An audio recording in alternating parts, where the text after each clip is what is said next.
Sophie was happy to return home after her education in Germany. She had a chance to stay, but there was no thought of living away from home, from her parents either.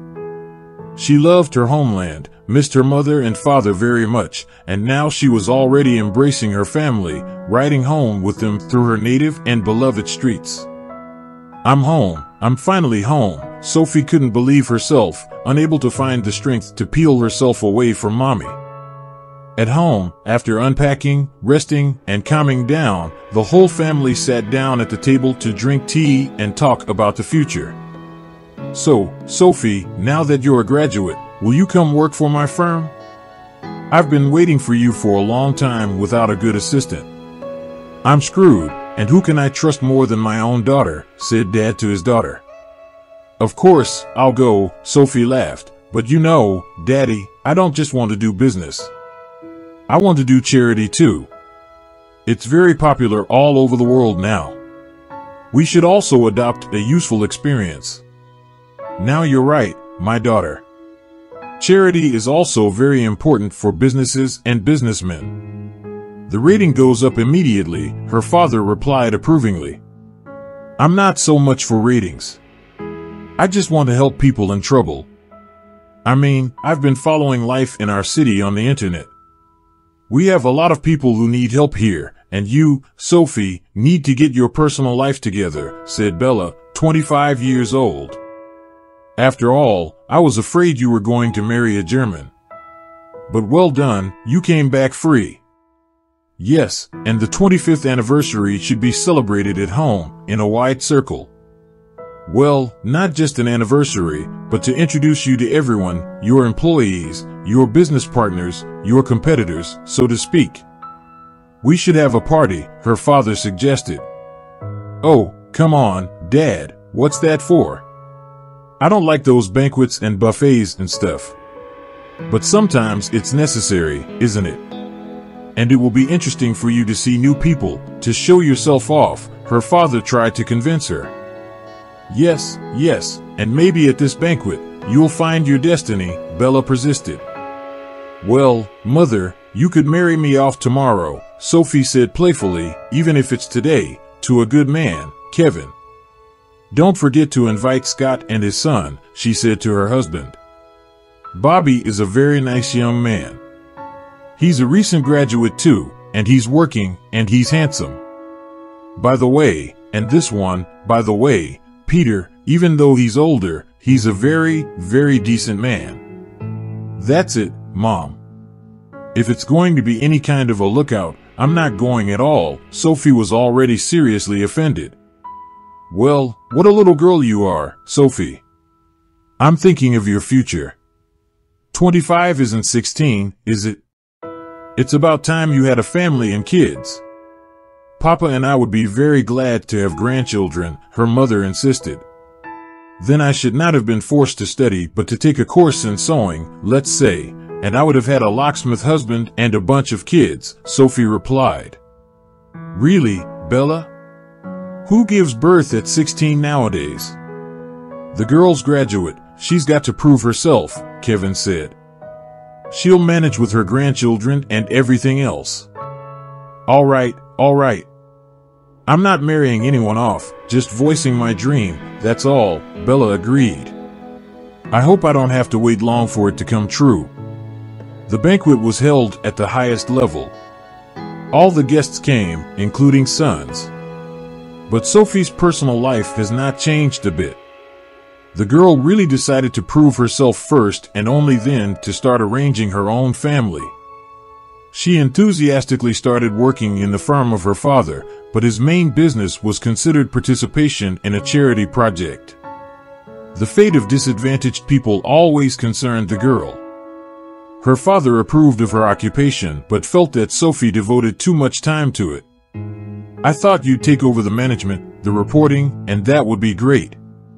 And the fact that you often visit all kinds of shelters and orphanages, and that you spend a lot of mental energy, it's still unnecessary," her father said with annoyance. "What's the matter, Dad? You can't do these things without taking them to heart. But don't worry. I'm not going to have a nervous breakdown when I see a problem. I don't panic. I look for solutions because you taught me that yourself, Sophie replied calmly. Well done, girl, but still leave at least some time for yourself as well.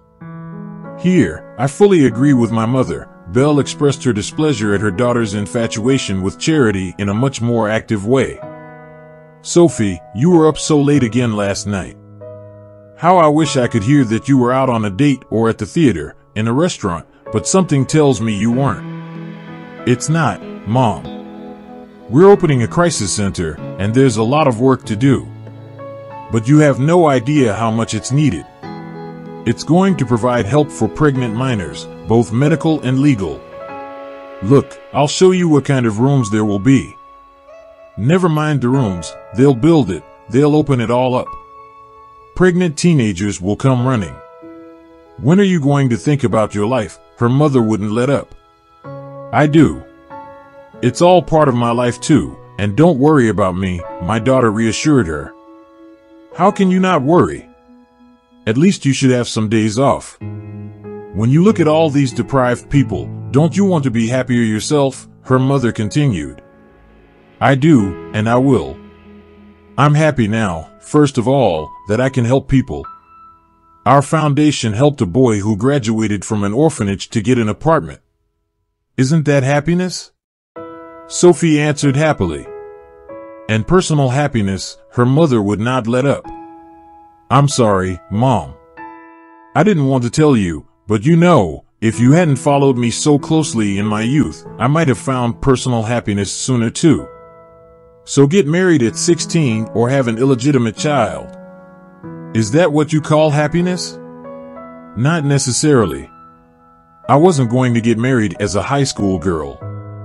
But I would have learned how to socialize with guys. And thanks to you, I grew up with the conviction that it was shameful. You couldn't, you had to push yourself to study, not hang around on dates. I still feel that way, and I can't get over myself. Why don't you go see a psychologist, then? Her mother suggested. I'm not going anywhere, and I don't have the time. And I don't think it's necessary. Everything will come in its own time. Don't doubt it, I'm sure of it. And Sophie was not mistaken, the time had come. She had met her man. It happened by chance, without any preparations, not in a theater or at some banquet. The girl popped out of the office, about to grab a bite to eat in the cafe she always went to for lunch, and saw a picture that touched her deeply. A very personable young man brought a container of food to a poor old man who was begging for alms. The poor man was moved to tears as he thanked the man, shook his hand, and then, trying not to attract attention, slipped him some bills. That scene would have caused only bewilderment to many, but it delighted Sophie. Just like that, without expecting any gratitude or benefit to herself, to help someone in need, this is a truly caring person, capable of compassion. She could not pass by and decided to approach this young man herself, to get to know him and maybe invite him to work for their relief fund. Excuse me, young man. I saw you helping a beggar. I work for an organization that helps the homeless and people in difficulty in general, and I would like to invite you to participate in our work. The girl blushed when she said this, despite her determination. She was ready for the man to just brush her off, or maybe say that she was prying. But he smiled a little embarrassedly in response, thank you for the offer. I'm very flattered, but alas, I cannot accept. I already work with several orphanages and a shelter for homeless animals. But I can't pass by those in need either, that's the nature of it. I was on my way to the cafe, and then I saw this old man. I'm at the cafe too, I have lunch now, the girl said, embarrassed. Well, let's go together since we are colleagues. My name is Albert, the guy introduced himself. And I'm Sophie. You know what you did really touched me. It's a pity, oddly enough, if everyone tried to make life a little easier for disadvantaged people, the world would be a much cozier place to live, wouldn't it? But most people pass by and even disdain those who, like us, try to help. Yes, this old man is not covered by my funds, but at least today, he will have a decent meal, and the money people say he'll drink it away. I left him a business card with the address of the place where you can get help. If he wants, he will come to me.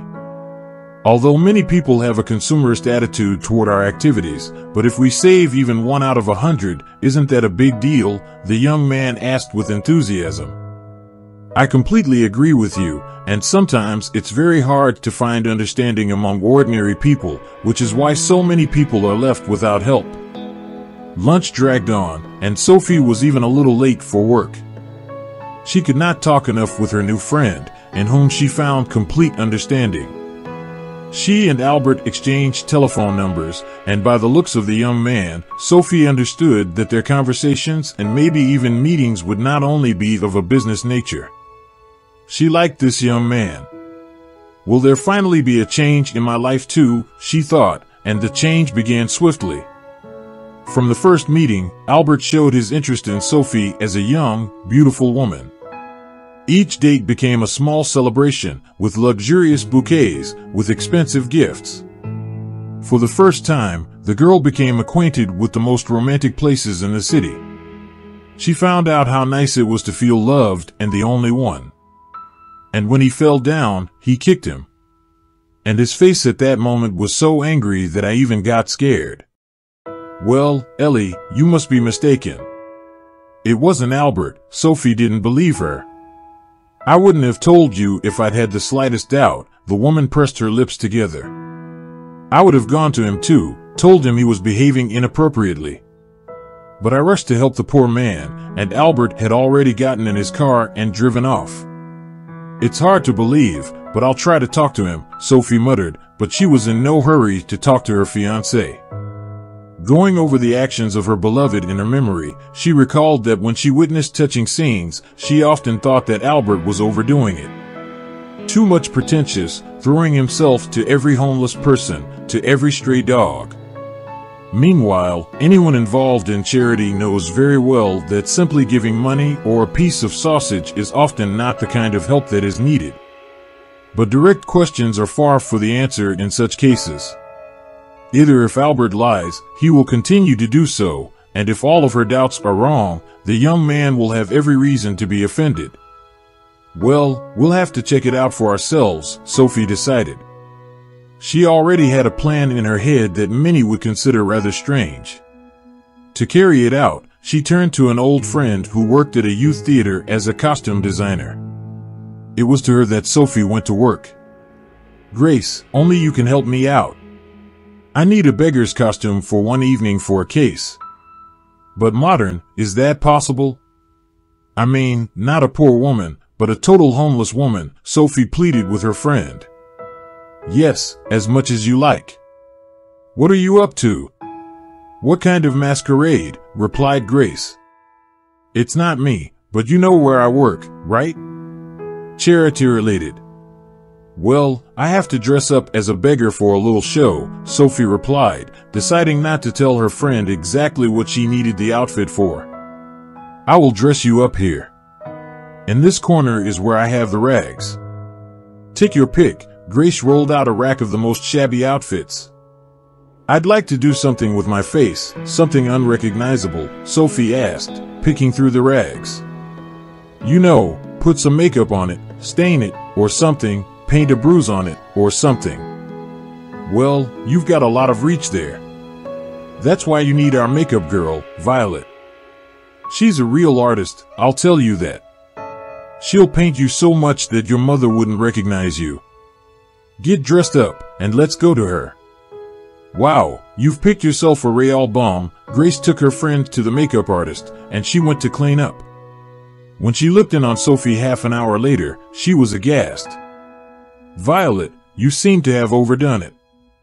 I brought you a girlfriend, beautiful and young, and you're bringing me back some old granny, Grace said hesitantly. I won't. There's a car waiting for me at the entrance with a chauffeur and a guard, Sophie replied.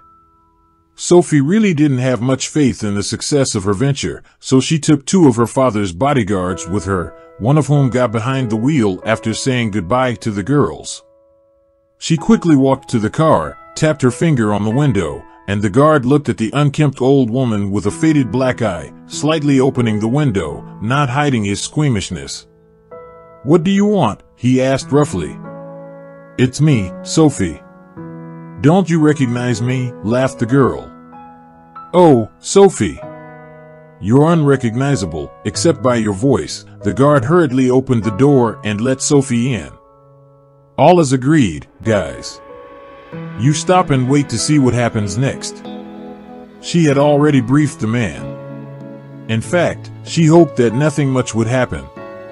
No, the fact that Albert was lying to her, she already knew.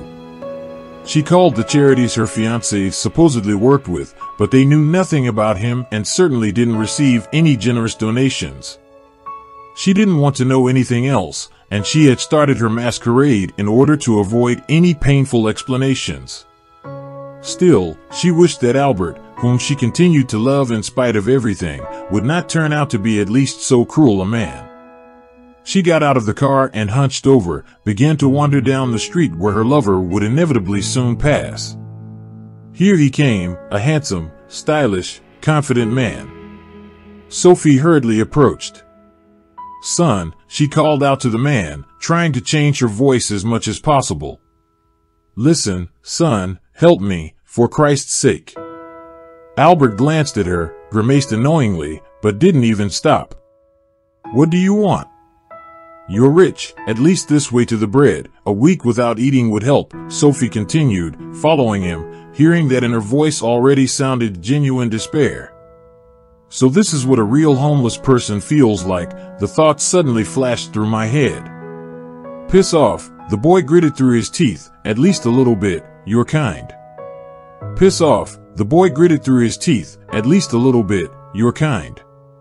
The old woman kept up and catching up with the young man, took him by the sleeve. "Hey, Albert," she shouted in his full voice, grabbed her by the arm, and forcefully shoved her away from him. Sophie couldn't resist and fell to the sidewalk immediately. Her guards were there. One grabbed the boy by the arm, the other began to help the beggar girl up. "What's going on?" "She fell by herself," Albert began, but then he looked at the fallen woman. A layer of makeup was not hiding her familiar facial features. "After all," Sophie said in her usual voice. Well, benefactor. It all makes sense now, that you also help orphanages and animal shelters. I also know." "Good day," said Sophie firmly, and followed the guards to the car. "Sophie, what are you doing?" shouted Albert confusedly and moved to follow his departing bride. But immediately realized that it was no use. God damn it, it all fell apart, and just when everything was going according to plan, he thought, standing in the middle of the sidewalk, looking after the car as it drove away. Yes, there was much to consider. Albert was no benefactor or businessman, but an ordinary man from an average income family who dreamed of more. His parents were alive and well, but he had no relationship with them and had no special feelings for them either. They had raised him, educated him, and, well, thank you, but he did not consider himself indebted to anything. He had long ago left home and gone to seek happiness using his own data, especially external. Yes, he had his parents to thank for that too, his face, his figure, and his intelligence. By the way, no Albert would have been offended if someone had called him an Alfonso or a crook. He didn't consider himself one. He even worked, which he could not do without. But his salary could not meet all his needs. Well, he lived at the expense of rich ladies, wives, or daughters, and sometimes businesswomen themselves. It was a matter of luck. By the way, he gave them happiness. He did not steal or extort money. They were willing to do anything to keep him around. Albert himself would not have minded getting married if he had found a suitable match. And as he grew older, he began to look for one, realizing that he would not be able to bounce around in women like that until his old age. He would be 30 soon, and young handsome men would be growing up to compete with him. He realized this especially keenly after he had been dumped by another man.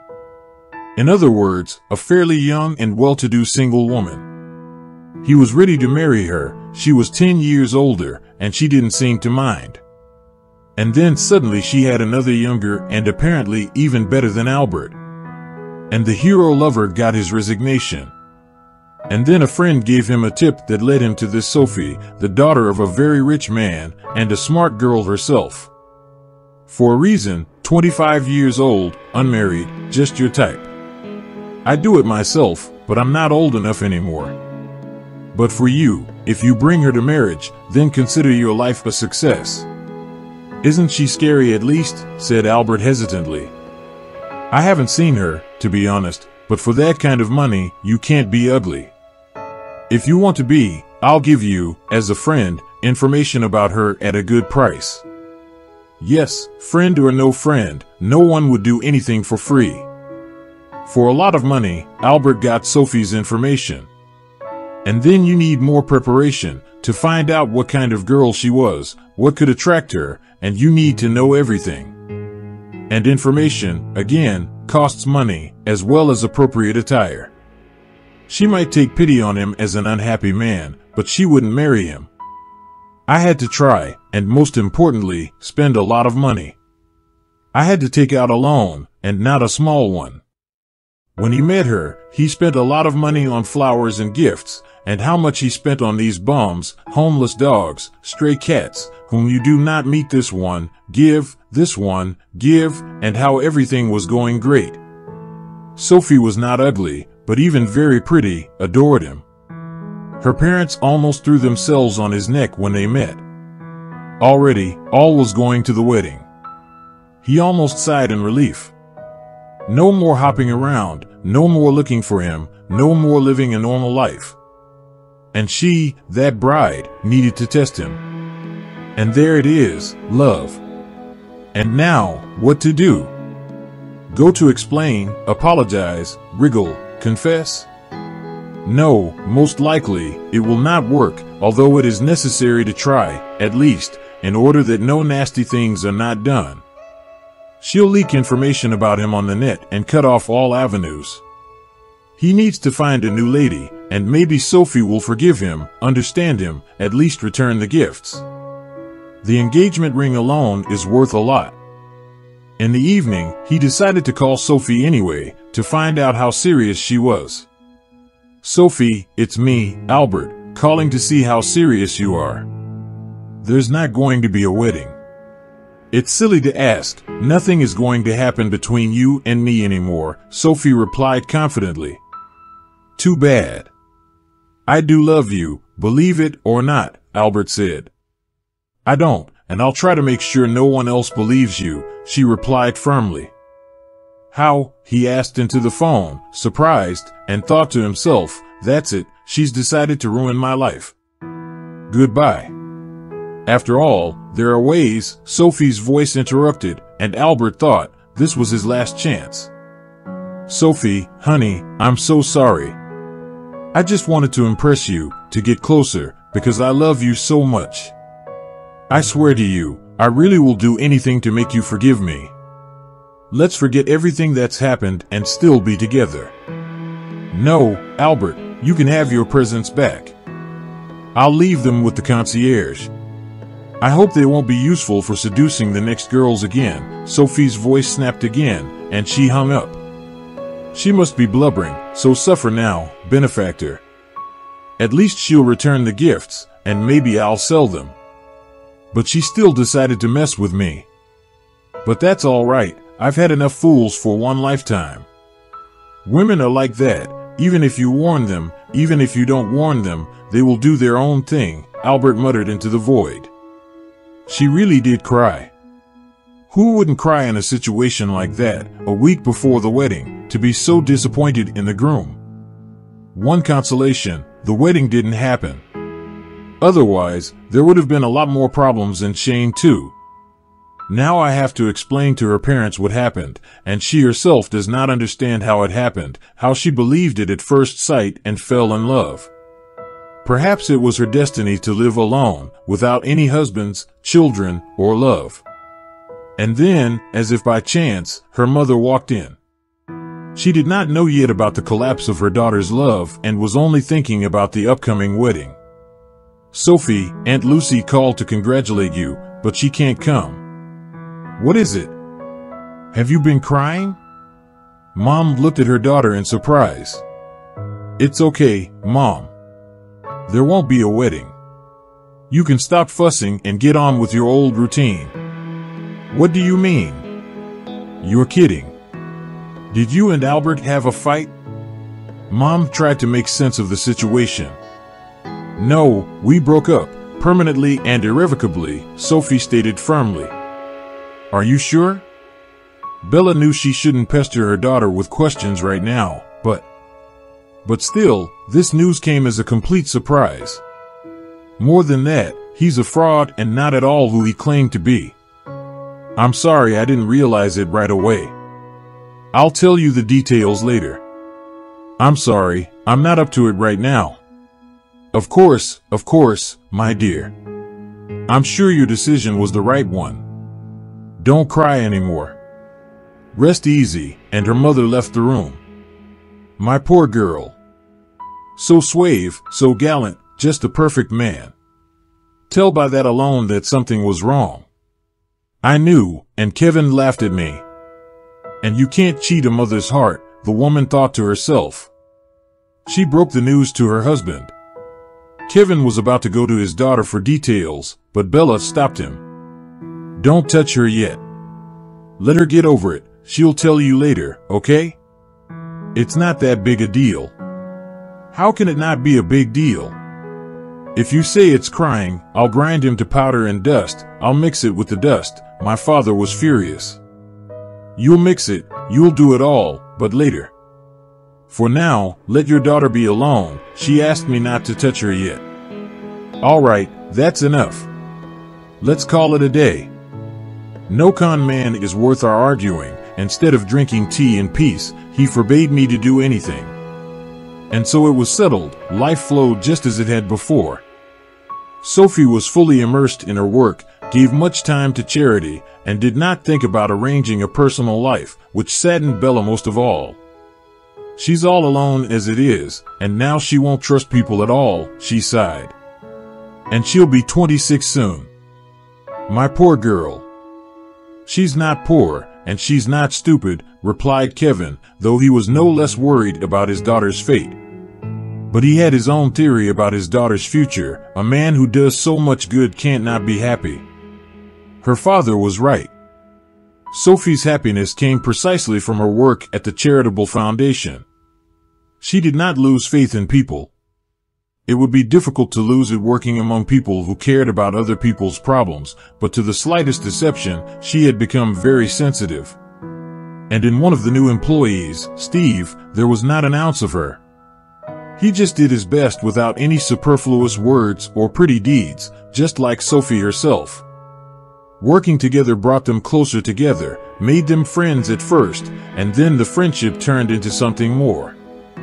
They met each other not only at work, they went out to lunch together sometimes. In the evenings, they visited a cafe. The girl saw that the new acquaintance was not deceiving her, he was really passionate about his business, as well as her. Sophie couldn't help admitting to herself that she was in love with Steve. Sophie never had to doubt the sincerity of the man she fell in love with. The purity of his thoughts was proved by his actions. But it was very difficult to believe in a woman's happiness after the failure that occurred. But Steve did not hurry, he waited for the girl's heart to thaw, and one day it happened. I'm finally happy, thought the girl when this man, for the first time, declared his love for her. Thank you for joining us today on Deep Stories. Be sure to like and subscribe and hit that notification bell so you don't miss out on our next video.